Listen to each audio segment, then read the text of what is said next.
እሺ ቻምፕ ተመልሰናል። ስለ ብሩኖ ጊማራይስ ምርጥ መረጃ ይዘንላችሁ መተናል። ትራንስፈሩ እንዴት እንደሚሆን በግልጽ ነው የምነግራችሁ። በቃ ካሁን በኋላ ብሩኖ ጊማራይስ ፈረሰ ወይ ሂር ዊ ጎ ነው የምላችሁ። ምክንያቱም ከዚህ ነገር ስለማያልፍ ማለት ነው።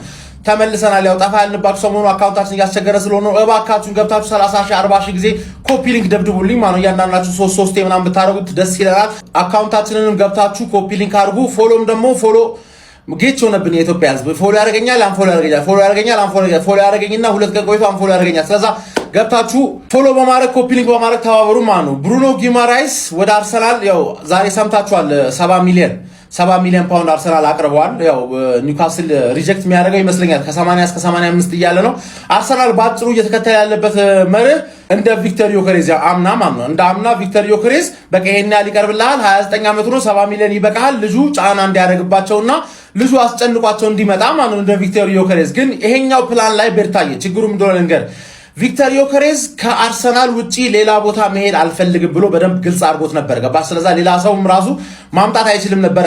ሪኩዌስት ሲያደርግ ራሱ ዞር በሉ እያለ ስለነበረ ማለት ገባ አይደለ። ብሩኖ ጊማራይስ ግን ሌላ ክለብ ከመጣ ከቢግ ሲክስ ውስጥ ስፐርስ ሚድፊልድ ጨርሷል።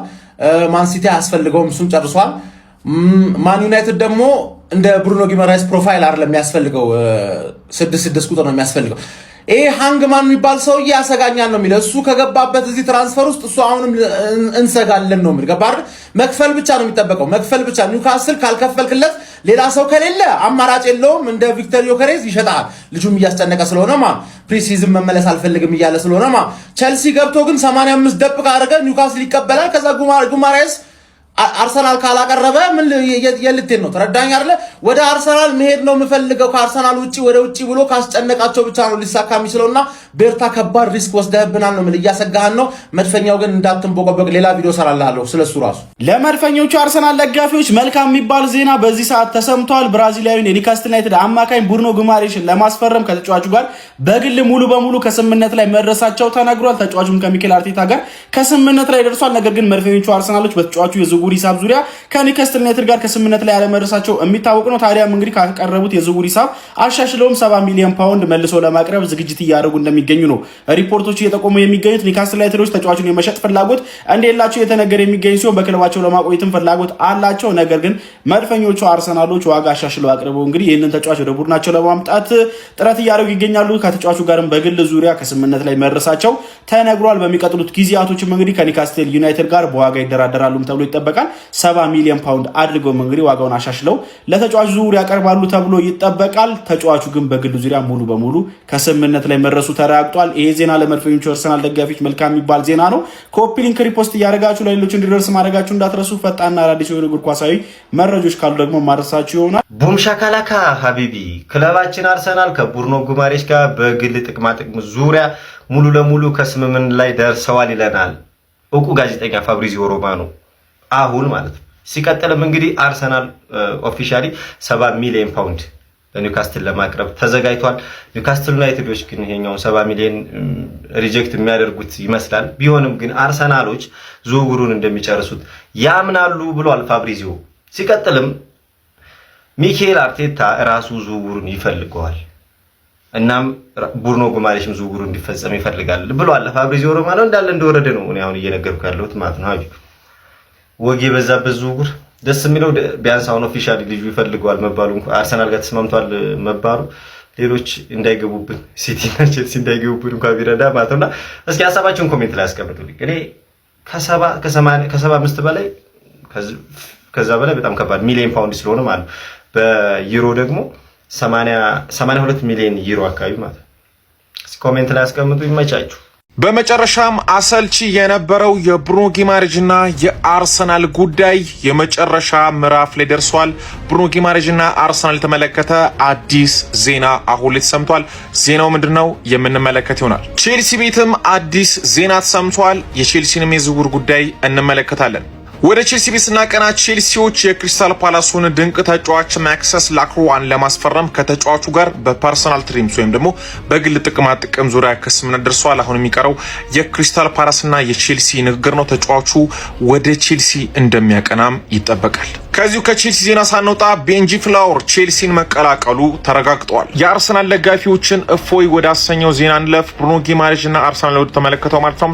አርሰናሎች ከብሩኖ ጊማሬሽ ጋር በፐርሰናል ትሪምስ ወይም ደግሞ በግል ጥቅማ ጥቅም ዙሪያ ከስምምነት ደርሰዋል። ይህ ብቻ አይደለም፣ ከዚህ ቀደም ካቀረቡት ገንዘብ ማለት ነው የተሻሻለ የዝውውር ሂሳብም ለኒውካስል ዩናይትዶች አቅርቧል ተብሏል።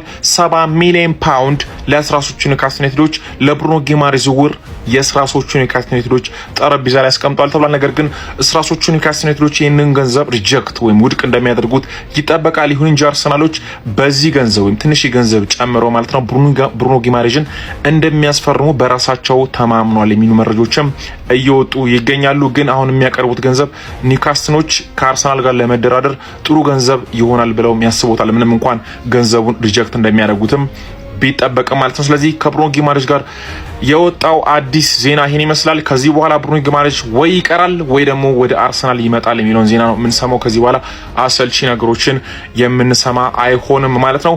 እንደዚህ አይነት ታማኝነት ያላቸውና ፈጣን የዝውውር ዜናዎች እንዲደርሳችሁ ፎሎ ማድረጋችሁን አትርሱ። አንድሬ ቤርታ ከመጋረጃ ጀርባ እየሰራ ነው። መልክ ነው የሚሰራው። የታለ ፊርማ አደንቃቸዋለሁ እያለ ማሊያ ላይ ያስፈረመ ነው እንዴ የሚመጣው? ጭራሽ ደግሞ ተጫዋች አስፈርሙ እያልክ መጠቆም ጀምራል። እቺንም ብላት ያቺንም ብላት ማለት ጀምራል።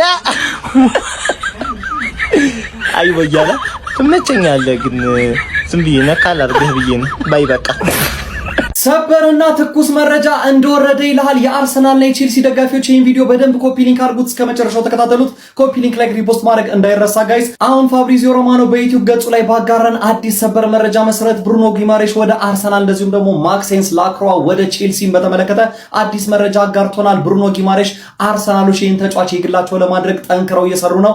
አዲስ የዝውውር ሂሳብ ማለትም 70 ሚሊዮን ፓውንድ ለኒውካስል ሊያቀርቡ ነው። ከዚህ ቀደም 55 ሚሊዮን ፓውንድ የሚጠጋ የዝውውር ሂሳብ አቅርቦ እንደነበር የሚታወስ ነው። 10 ሚሊዮን ጭማሪ እንደነበረው የሚታወስ ነው፣ አዶንስ ማለት ነው። ነገር ግን በኒውካስል ውድቅ ከተደረገባቸው በኋላ አሁን ደግሞ መድፈኞቹ አርሰናሎች የ70 ሚሊዮን ፓውንድ ፓኬጅ ይዘው ይህን ተጫዋች የግላቸው ለማድረግ በተለይ ደግሞ አሰልጣኝ ሚኬል አርቴታ ተጫዋቹን በጣም ፈልጎታል። በጣም ፑሽ እያደረጉ ነው። ከመጋረጃ ጀርባ ጠንክረው እየሰሩ ነው። ኒውካስሎችም ዛሬ ባባ የተባለውን ተጫዋች ከሞናኮ በ41 ሚሊዮን ማስፈረማቸው የሚታወቅ ነው። የአማካይ ስፍራ ተጫዋች እንደሆነም ይታወቃል። ታዲያ ብሩኖ ጊማሬሽን ለመተካት ከወዲሁ እንቅስቃሴዎችን እንዳደረጉ የሚያሳዩ መረጃዎች እየወጡ ይገኛሉ። ታዲያ ብሩኖ ጊማሬሽ በመጨረሻ የሚፈልገውንና የሚመኘውን ዝውውር ሊያገኝ የተቃረበ ይመስላል ጋይስ። ምናልባትም 80 እስከ 85 እንደሚጠይቁ ይጠበቃል ኒውካስሎች። ነገር ግን አርሰናሎች 70 እስከ 75 ድረስ አቅርበው እንግዲህ ዝውውሩን እንደሚያጠናቅቁ እምነት አላቸው ይለናል ፋብሪዚዮ ሮማኖ። በዚህ በኩል ደግሞ ማክሴንስ ላክሮአ ከክሪስታል ፓላስ ሰማያዊዎቹ ቼልሲዎችን ሊቀላቀል እንደዚሁ በተመሳሳይ ተቃርቧል። ልክ እንደ ብሩኖ ጊማሬሽ ከአርሰናል ጋር በግል ከስምምነት እንደደረሰው ሁሉ ማክሴንስ ላክሮአም ከቼልሲ ሰዎችና አመራሮች ጋር በግል ጉዳይ ሙሉ ለሙሉ ከስምምነት ላይ ደርሷል። ክለብ ከክለብ ጋር አሁን ላይ ንግግር እያደረጉ ይገኛሉ። ይሄ ዝውውርም መፈጸሙ አይቀርም እያለ ነው ፋብሪዚዮ ሮማኖ። የቀናት ጊዜ ጉዳይ ብቻ እንጂ በዚህ 2-3 ቀኑ ይሄ ሁለቱ ዝውውር ሙሉ ለሙሉ ይጠናቀቃል በማለት በዩቲዩብ ገጹ ላይ አጋርቶናል። ታዲያ መድፈኞቹ አርሰናሎች እንደዚሁም ሰማያዊዎቹ ቼልሲዎች በእነዚህ ዝውውር ምን አይነት ስሜት ይሰማቸዋል? እነዚህ ዝውውሮች የሚሳኩ ከሆነ እስከ 10 ሬቲንጋቸው ምን ያክል ነው? ሐሳብ አስተያየትና ምላሻችሁን ኮሜንት ሴክሽን ላይ አጋሩኝ። እንደነዚህ አይነት ፈጣን እግር ኳስ መረጃዎች በቀጣይ እንዲደርሷችሁ ከፈለጋችሁ የፕላስ ምልክቷን በመንካት የሜዳ ስፖርት ቤተሰብ ይሁኑ።